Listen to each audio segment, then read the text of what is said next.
Hey everybody, it's Rob Scheer, the founder of Comfort Cases and the host of Fostering Change. You know what? I want to say thank you and welcome to season 7. Season 7, I can't believe it's here. Do me a big favor. I really want you to listen. I want you to comment, and I definitely want you to subscribe. So I hope you enjoy this season as much as I've enjoyed our guests. Well, you know what? It's so hard to believe we are actually in our second episode of season 7. I tell people all the time, I was only going to do one season of this podcast. And then season 2, I was only going to do 2 seasons. And then I continue to tell people that, you know what? This is the last one. But I will tell you, I've made the decision not to say that this is the last season because last season, season 6, absolutely put another energy in me that now we've actually gone weekly. We're back to our weekly podcast. You guys asked for it and we are delivering. So do me a big favor. If you know of guests that you think that would be interesting, people that could really move the needle and really help us learn about not only kids in foster care, because I think that we need to really open up our horizons about understanding humanity in itself. Please do me a big favor. Reach out to info@comfortcases.org. I'd love to hear from you, all of those amazing authors. But I'm really, really excited that matter of weeks, we are actually going to be having our gala. It's our biggest event that we have every year. It's at the Woodmont Country Club. By the way, there's very few tickets left. So go to comfortcases.org/gala, find out information about it. Glitz and glamour. We're going back to the olden days where we get dressed up a little bit. Mind you, I am not wearing a tux. But I will put some bling on those. So listen, I'm really excited to talk about my next guest. As most of you know, today is actually fetal alcohol syndrome disorder day. And as you know, I talk about my son Makai all the time. By the way, just to give you guys all an update, he has now been almost 1 month in college. He is loving Lynn University. He's loving the fact that he's there with his older brother. He seems to be really getting into it. So I'm so proud. And by the way, I'm getting ready to head down to visit him because even though it's only been 4 weeks, I miss my baby so much. But listen, my next guest, she actually wrote a book, Sip by Sip. Okay. This is something we need to be talking about because I think people don't realize that fetal alcohol syndrome has actually been, to me, underdiagnosed for so many people. So without any further ado, please welcome my friend Patti Kasper. Patti, welcome to Fostering Change. Thank you. It's good to be here. Very Patty, good to be. I immediately want to start immediately about this because I got to tell you first of all about my son. So my son Makai, when he actually arrived from foster care at the age of 2, when he came to us, I remember standing at the front door with the social worker, and she was holding him like he looked like a baby. And I said to her, I said, "You told me that he was 2 years old." And she says he actually is. She says he has failure to thrive. He's autistic. He is probably never going to talk, and you're going to be lucky if he walks without braces, according to the doctors. So here we take this little boy, and we proceed to start being parents, as what all foster parents should be. My husband would go to daycare, and we would move his arms and legs to build his muscles because he had no muscle mass. He'd been put in a crib, hadn't been picked up for 18 months, had open bed sores on his back. But after 2 years, we finally were able to get him to start walking without any help whatsoever. And then we adopted him. And after we adopted him, my husband and I had been doing lots of research, and we just didn't feel that he had the criteria of a child that is autistic.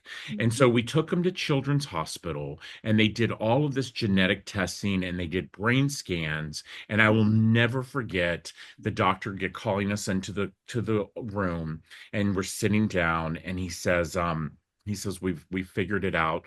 And first of all, I have to tell you that your son, he's not autistic. And I said, I was like, okay, what? And he's like, well, I hate to tell you this, but he has fetal alcohol syndrome. I didn't know what that meant. I had no clue. And as somebody who grew up in the system, who grew up with, drug addicted, alcoholic parents, probably I have fast, had no idea. But when they informed me what fast truly was, I was like, okay, this is not going to be a death wish for my son. Yeah. So what we started to do before I get, and I want you to talk, but I got to tell you this story because my husband started doing research. Mhm. And he found out that kids who have fetal alcohol syndrome, if they're raised around farm animals and water, it actually stimulates their frontal lobe. So we Mhm. actually went out and bought a farm. And we bought a farm with chickens, with goats, with a pig named Penelope, with ducks. I will tell you, my son, he is 18 years old.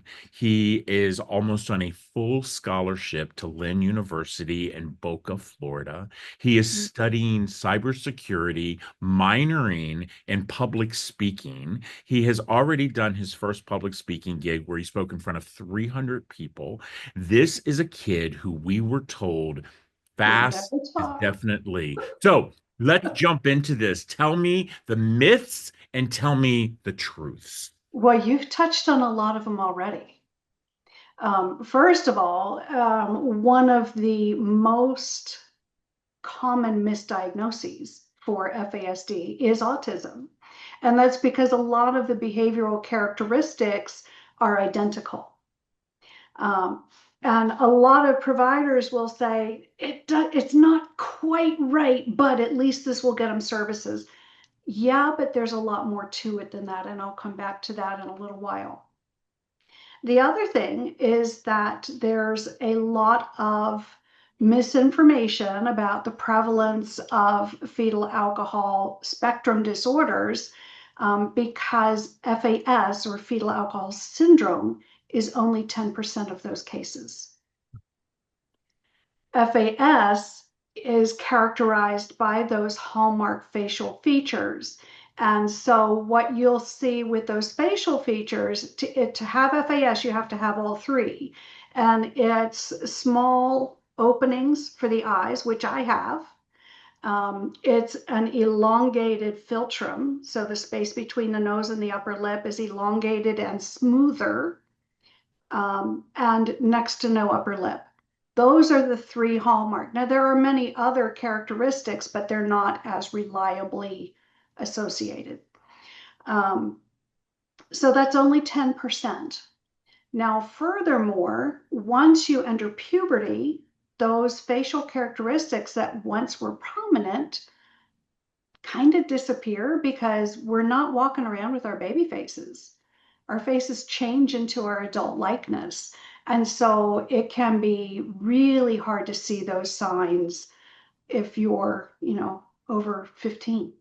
Right. Um, so there's a number of specific diagnoses under the FASD umbrella. FASD is technically not a diagnosis itself.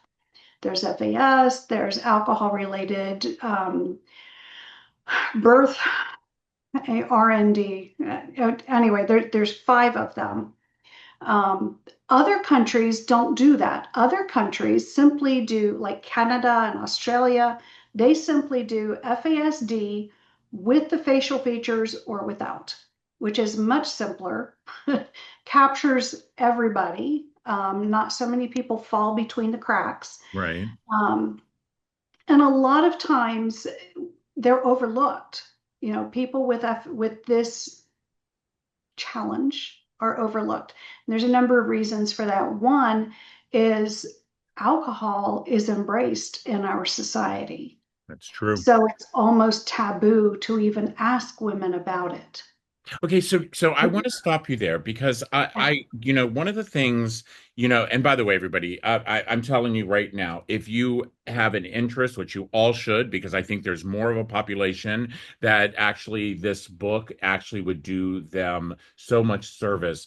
But I have actually been told that you can actually pass this on by the father. Yes. And the mother could have never had a drink, never picked up a crack pipe, never had done anything, but it could actually be brought in by the father. And Yeah. some people have said to me that's a myth. I've had doctors who have said, well, what do you say about that? We are early in the research on that. So there are a couple studies, at this point, just animal models.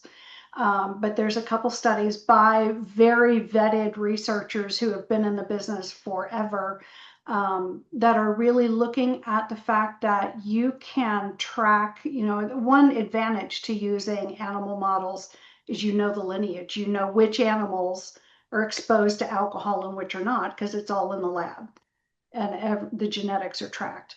Um, so you can see the symptoms 2 generations down just from the men. So the reason this happens is alcohol is a solvent, and solvents do what? They dissolve fatty tissues. That's why alcohol is used in labs and used as a cleaning substance. It's used all over the place. Um, Now, what are all the protective barriers in our body made out of? Fat. So alcohol goes everywhere, and one of the places it goes is to the sperm. Now, when sperm are made, they are stored for up to 3 months. And then they die and, flushed out, and a new batch is made. So the only way truly to prevent FASD is for both parents to be absolutely abstinent for 3 months prior to attempted conception. And So, that's so that's a tough lift in a society that embraces alcohol. Right. Yeah. Because I mean, I can tell you hundreds of people that I know that, had a drink the night before and then 2 days later they take a pregnancy test and they're like, oh my gosh, I'm pregnant. So, because you are right, alcohol, a glass of wine at dinner, is, very common, and it's more common than what people think, even, more than that. The fact is so, you get this diagnosis. And like my son Mackay, we chose as a family that we were not going to allow it to be what the doctors told us. And by the way, when he was 5 years old, we were actually told this is the best he's going to get. That's what we were told. And I remember thinking, I said, you don't know the Shears. I was like, because we never say never. And this isn't going to be the best. Yeah, This boy is going to go places. And yeah. lo and behold, he has. But what about all of those families out there who just feel so lost that they get into that stigma where they think that, because let me tell you something, he had the outburst. He had, not able to concentrate and focus and everything. But then he also had the part where if anybody sat in his seat, he'd tear the house up. If he didn't sit in the right place in the car, he'd tear the car up. So, Mhm. what do you say to the parents who are dealing with this, those of us who have adopted, but also for the fact those who, because I think sometimes, and correct me if I'm wrong, but we have people that kids who are not in foster care who are growing up in their biological families, but their kid has FAS, and instead they're just saying, oh, they have behavioral issues, or oh, they are on the spectrum. And I think a lot of that is because we as a society, as you said, drinking is something we don't want to taboo, that we're like, oh, you know what? Maybe we should think about the fact that we maybe did drink a little too much before the baby was conceived. Yeah.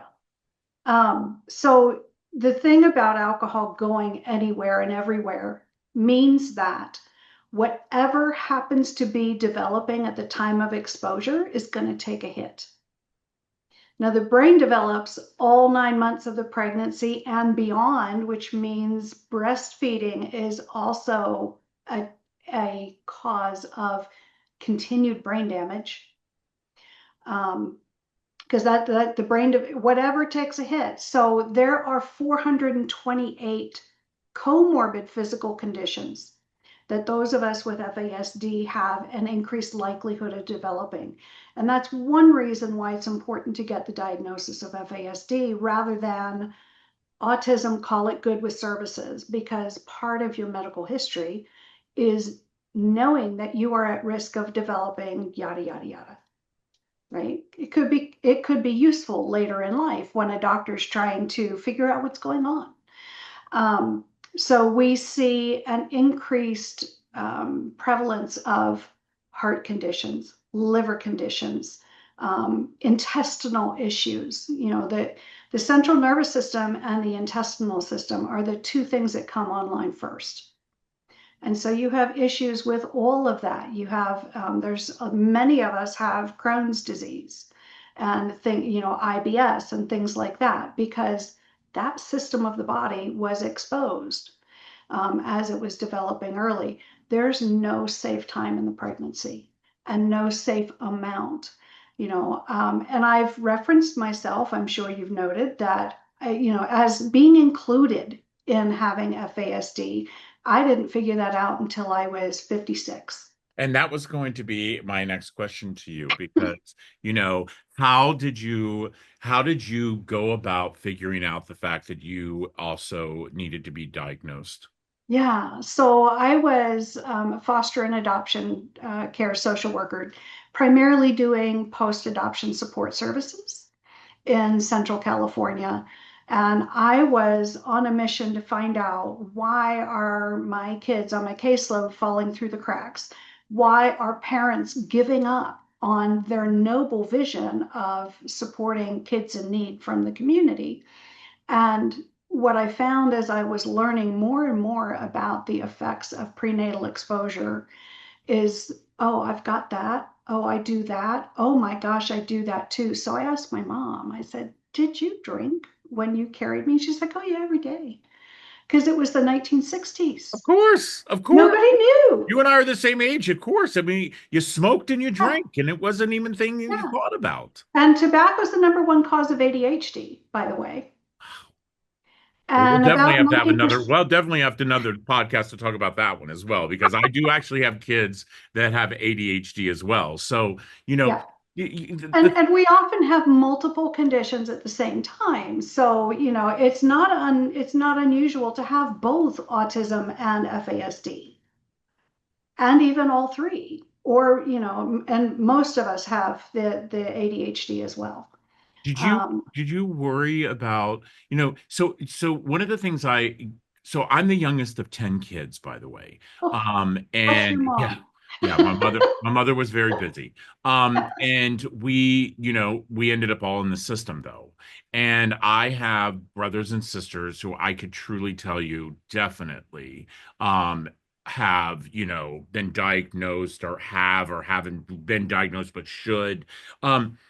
I don't think I do. And I just could it sometimes skip a generation? Could it sometimes, you know, It, well, that it's very interesting. How we are impacted is different between every individual. Every single one of us is impacted differently. And it has to do with the timing. When in the pregnancy was the exposure? It has to do with the amount or the intensity of that dose. For instance, was it just one glass of wine, or was it a case of beer, or was it a fifth of liquor? That also makes a difference. Were there other substances used as well? Fentanyl is the only other drug where you see the severe effects, such as with alcohol. Until fentanyl was on the scene, alcohol was the most damaging substance that's used. And that's because it's a solvent and goes anywhere. wow. It does much more damage than heroin or methamphetamine or marijuana. And those things aren't benign either. But alcohol is really pervasive because it hits everything. So one of the things you commonly see in foster care is little ones with a mouthful of silver. Right. And for the most part, we get all judgmentally about what's wrong with that mom. What does she feed her kids? Well, if it's alcohol related, alcohol can prevent, depending on the timing, it can prevent your teeth from getting the enamel coating, Yeah. in which case anything other than water is going to rot the teeth Yeah. away. But And And let me tell you, I have 5 kids, and I had many of my kids who had mouthfuls full of silver. Mhm. And I'll never forget when one of my kids, their last silver came off, as their big teeth was coming in, and now like they never had a cavity. But it's just like, those things. Listen, Patty, I have to tell you, so enlightening. There's nothing I love more in the world than to educate our community because I think education is truly how we have prevention. I believe education is truly how we understand, and for those of you who are watching and listening to this episode, first of all, I want you to know that, for those of us you didn't know, but now you do. Now you Yeah. do. And so what I want to see you do is talk about it around the water cooler. Talk about it around the fact that, you know what? If you are going and you're looking to have a child, Patty said it, that 3 month prior, Mhm. should definitely be something that you need to think about because take it from a dad who has raised one of the most amazing kids. Um, it was a struggle in the beginning, and it's not easy. Yeah. And so, Patty, if there's one thing that you could leave our listeners and viewers with, what would that be?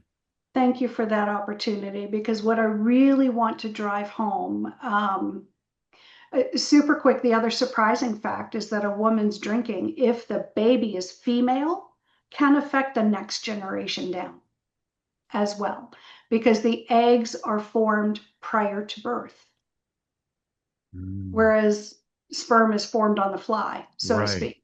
Pardon the pun. Right. No, I totally get it. I totally get it. That's wow.